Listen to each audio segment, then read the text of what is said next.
प्राचीन भारतामध्ये भगवान बुद्धांचा भारतामध्ये जन्म झाला। लुंबिनी या ठिकाणी त्यांचा जन्म झाला आणि त्यांच्या वडिलांचे नाव शुद्धोधन, आईचे नाव महामाया आणि गौतमी त्यांची मावशी। तथागत बुद्धांचं जीवन अनोखं आणि जगावेगळं आहे आणि म्हणून तथागत बुद्धांनी विज्ञानावर आधारित माणसाच्या सुखासाठी त्यांनी आपला धम्म निर्माण केला। भगवान बुद्धांनी त्या काळामध्ये अनेक ठिकाणी जाऊन आपलं विचार आणि जे सर्व धम्माची जी तत्त्व आहेत ती त्यांनी संपूर्ण जगाला आणि त्या काळातल्या सर्व नगरामध्ये व्यक्तीला सांगितली। त्या काळामध्ये पटचारा असेल आणि त्या काळामधील सर्व समाज असेल त्या समाज घटकामध्ये बुद्ध धम्म प्रचार आणि प्रसार त्यांनी केला। बुद्ध धम्माचा प्रचार आणि प्रसार बुद्धांच्या नंतरही सम्राट अशोक अनेक सम्राटांनी केला, कनिष्क राजांनी केला आणि म्हणून भारत हा संपूर्ण बुद्धांच्या विचारावर आधारित आहे। आजूबाजूच्या आणि जगातल्या राष्ट्राला बुद्धांची गरज आहे।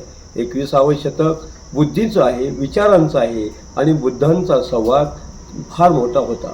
बाबासाहेब आंबेडकरांनी 14 ऑक्टोबर 1956 रोजी भारतामध्ये बुद्ध धम्म स्वीकारला आणि बुद्ध धम्म दीक्षा घेतली।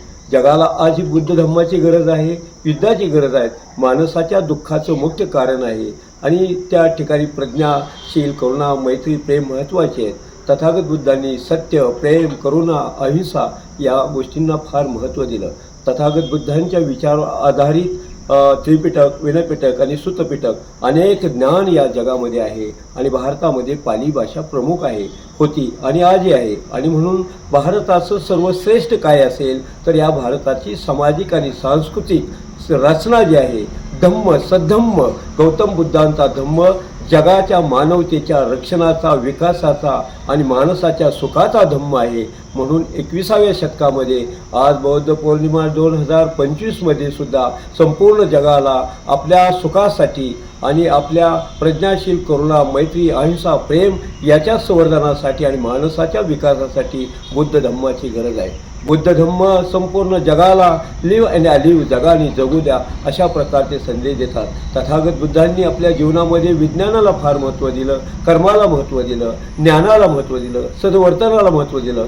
सद्गुणी, सद्वर्तनी आणि सदाचारी माणूस पाहिजे अशा प्रकारचं समाजाला आणि जगाला आधी बुद्ध धम्माची गरज आहे।